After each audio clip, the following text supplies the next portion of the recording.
नमस्कार, केसरी उजाला न्यूज में आप सभी का बहुत बहुत स्वागत है। मैं हूं श्रुतिका। रुक करते हैं खबरों की ओर।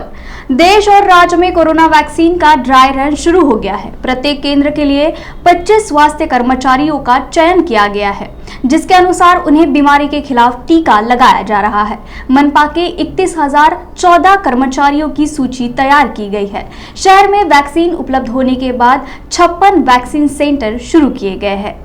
हर केंद्र में 4 वैक्सीनेटर्स के साथ एक नर्स, एक सिक्योरिटी गार्ड, एक डेटा एंट्री ऑपरेटर और एक सहायक, ऐसे कुल 8 लोगों का स्टाफ होगा।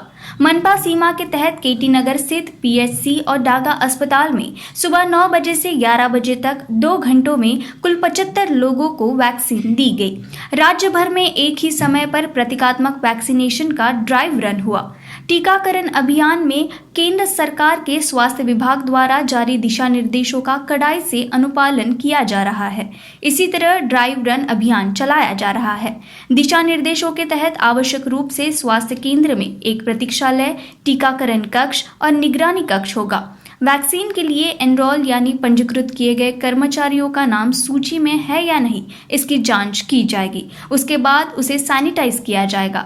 सैनिटाइज करने के बाद उसे वैक्सीन रूम में भेजा जाएगा। उसकी ऑनलाइन एंट्री की जाएगी। वैक्सीन लगने के बाद रिएक्शन देखने के लिए उसे अलग रूम में रखा जाएगा।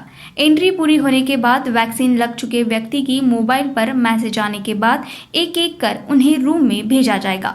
वास्तव में यह प्रत्यक्ष माध्यम से पहली बार एनरोल किए वैक्सीनेशन होगा। हम लोग को ये वैक्सीनेशन में यही यूनिक चीज़ है कि जो लाभार्थी है उनका ऑनलाइन रजिस्ट्रेशन बिफोर एंड हुआ है। जैसा कि सामान्य लसीकरण में होता है कि पेशेंट वॉक इन आता है और उसको अगर कोई तकलीफ़ नहीं रही तो वो किसी भी सेंटर में कभी भी अपनी मर्जी के हिसाब से वैक्सीन ले सकता है। गरोदर माता वगैरह आती है तो वो टीटी का इंजेक्शन कहीं भी ले सकती है। इस वाले वैक्सीन में ऐसा नहीं है। आपका रजिस्ट्रेशन होता है, आपको एक सेंटर अलॉट किया जाता है और आपको वहीं जाकर अपना नंबर आने पर ही लेना है। आप प्राइवेट में भी नहीं ले सकते, ये सिर्फ गवर्नमेंट ऑफ इंडिया की तरफ से ही प्रोवाइड किया जा रहा है। तो उसी हिसाब से हमको कल 25 लाभार्थियों की लिस्ट प्रोवाइड की गई थी इस ड्राई रन के लिए। उन 25 लाभार्थियों को हमने स्लॉट्स में बुलाया ताकि सोशल डिस्टेंसिंग मेंटेन की जा सके। और फिर इसके बाद जब वो यहाँ आते हैं तो 5 वैक्सीनेटर उनका ये प्रोसेस कंप्लीट करते हैं।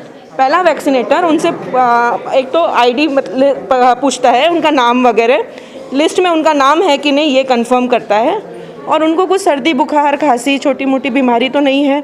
उनका टेम्परेचर लेता है, उनके हैंड सैनिटाइज करता है और उनका ऑक्सीजन चेक करता है।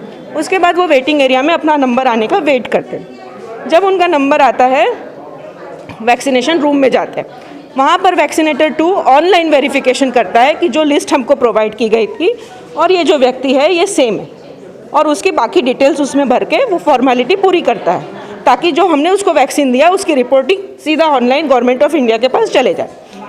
फिर वो जाता है वैक्सीनेटर 3 के पास, जहाँ वैक्सीनेटर 3 उसको एक्चुअल वैक्सीन लगाता है और उसको समझाता है कि इमरजेंसी में क्या कर सकते हैं, हाथ दुख रहा है तो क्या करना है, थोड़ा मोटा बुखार आया तो क्या करना है, ज़्यादा तकलीफ़ हुई तो कहाँ जाना है।